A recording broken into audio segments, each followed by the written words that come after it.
lang sa mga katulad ko, OFW. Huwag tayong masyadong ubos biyaya. Sipin din natin yung mga sarili natin. Magtabi hanggat maaari. Yes, kasi kahit ano pa ang naitulong mo, pagdating ng panahon na ikay walang-wala, parang si ano lang na walang-wala, ang pamas. wala rin sa'yo tutulong. Sarili mo lang. Tama. Ganda naman ni Kaya Pitmalo. ikaw ang Marites, hanggat kaya mo pa, magtrabaho ka. At lalo na may anak ka. Ibigay mo sa anak mo, huwag sa ibang anak. Sabi nila mayaman ako noon. Hindi naman ako mayaman. Nagaluban lang talaga ako naging Business. Oo. Tama ito. Pero kung siguro kung naging selfish ako, wala ako dito ngayon. Kasi may business ako eh. Aral na yan. Dolores naman ko. Isang buti. No, taray.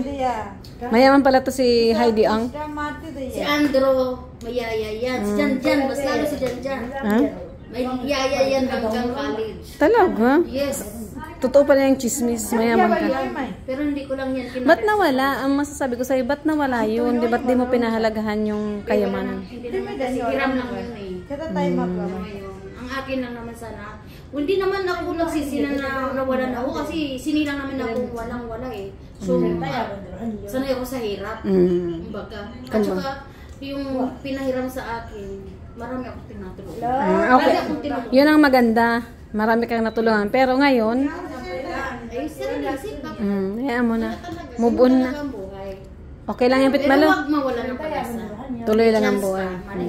Umikot naman Ikaw Marites, ano masasabi mo naman? Puro ka naman no comment. Sabi no comment, wala siya. Hindi niya pa niya naranasan kasi may mga kapatid pa siya. Oo, Siya inaasahan. yung tinulungan. Mas masarap kasi ang tumulong Yes. sa ikaw ang tulungan. Tandaan. Ayun si Pitmalo. Wala kang guilt sa sarili mo.